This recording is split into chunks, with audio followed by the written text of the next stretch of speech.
Everybody, welcome back. My name is Abby. I'm with Fitness is Medicine. Today we're going to do another great workout you can do in your home.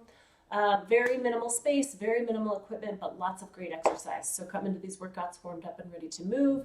5 to 10 minutes of a cardio workout just to get your heart rate up a little, muscles warmed up, and your mindset ready for movement.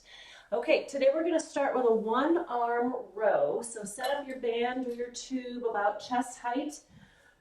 I've got mine doubled over, but depending on the size, the strength of your band or your tube, you may want to do it single or sometimes even triple, depending on the type or resistance in your band.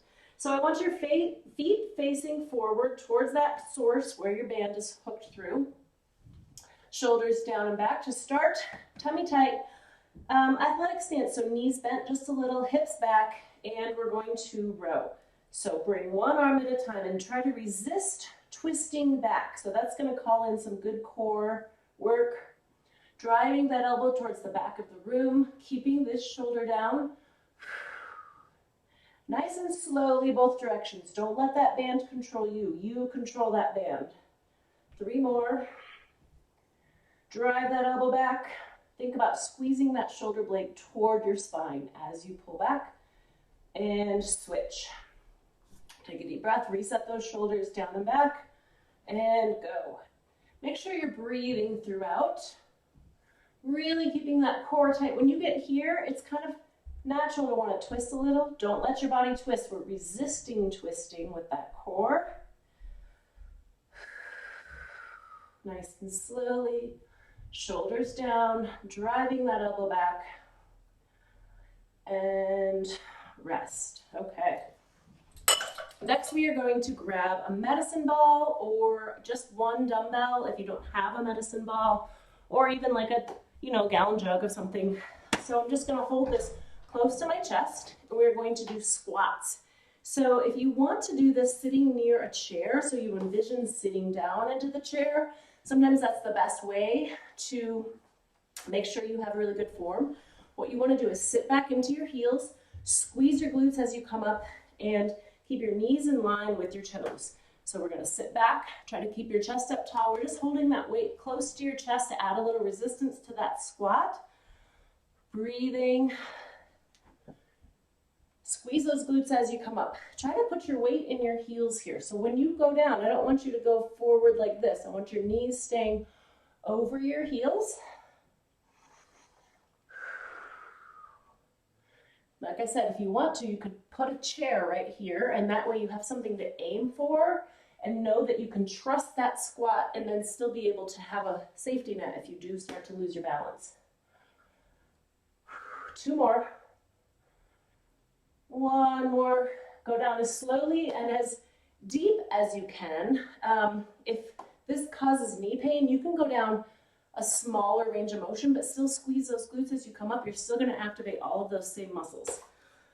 Okay, next we're going to grab a set of dumbbells, and we're going to do them a little bit slowly. So you might need just a little bit less weight for those biceps curls that we're going to do. So let's do this either in a tandem stance or a staggered stance, shoulders down and back to start. Now we're going to go up 1, down 1, 2, 3, 4. Nice and slowly. When you get to the bottom, make sure your elbows are all the way straight. Up 1, 1, 2, 3, 4. Up 2, 3, 4. 4, 3, 2, 1. Resisting that all the way down, resisting that eccentric contraction in your muscles is a really great way to build strength. So you may not need as much weight as you normally feel you need to do them this slow. Up, 4, 3, 2, 1. Elbows all the way straight at the bottom. You can hold your weights like this, like I'm holding them, or you can hold them more like a hammer curl. It doesn't matter. Either way, whatever feels good on your shoulders or your elbows or your wrists. If you have any pain in those areas, one way may feel better than the other. Typically, this is the handhold that feels a little bit better. Let's do 2 more. Up, 4, 3, 2, 1. One more. breathing, and rest. If you find yourself kind of crunching up with those shoulders, reset each time. And also that, like I said, that's a little bit harder in that slow speed, so you may need to stop and grab a lighter set, and that's okay.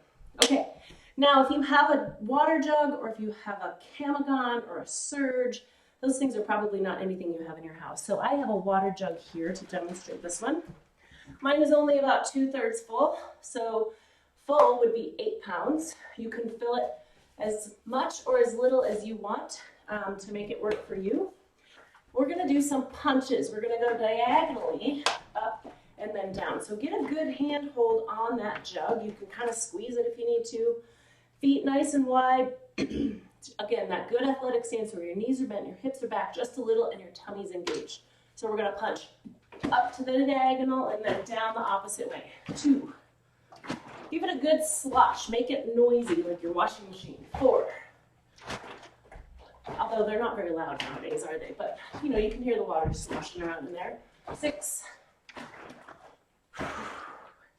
You can feel that core working.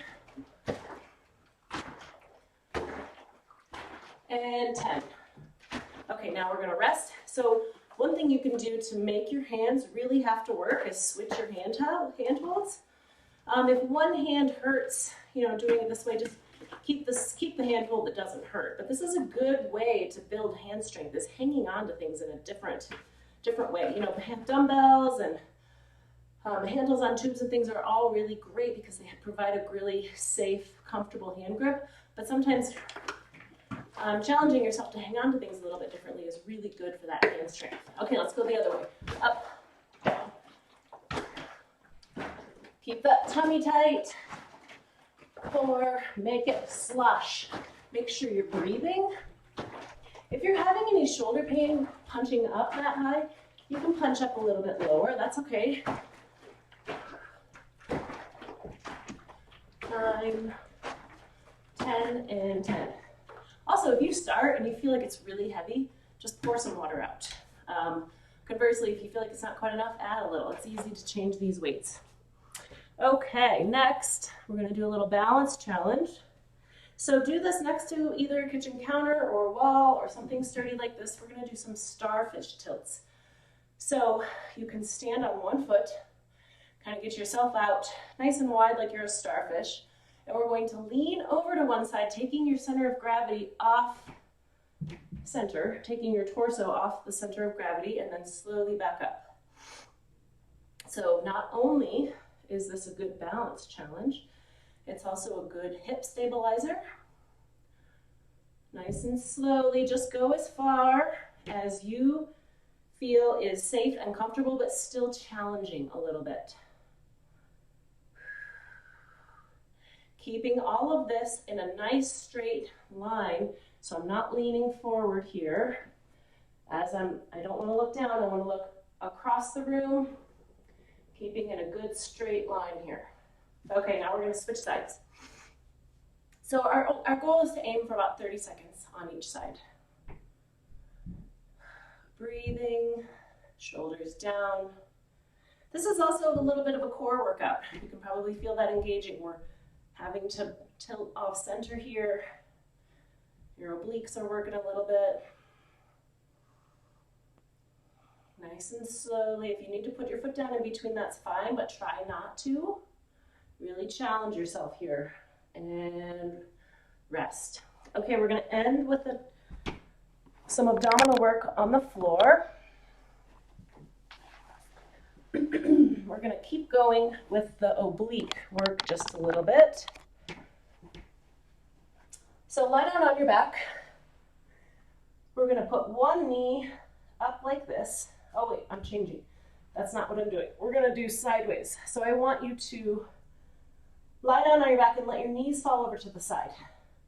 And we're lifting like this. So we're doing a double knee lift. Remember when we do these on your back and we do double knee lifts and we try not to set them down? We're doing that, but we're doing them with your knees off to the side. So you can have your hands out here for stability. Try to keep your shoulders, they're not going to probably be able to be flat to the ground, but turned towards the ceiling. So your head is towards the ceiling. And then we're going to lift your knees like this. 2. Breathe. 4, 5. Try to keep your neck out of it, letting your head rest on the ground. 9 and 10. All right, good. Now, if you lie down on your back like this and your head is up a little, go ahead and put either a small pillow or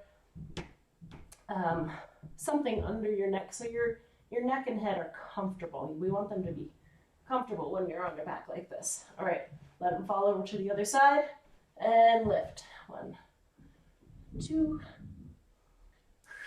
3. If you can, don't quite let your legs sit down in between.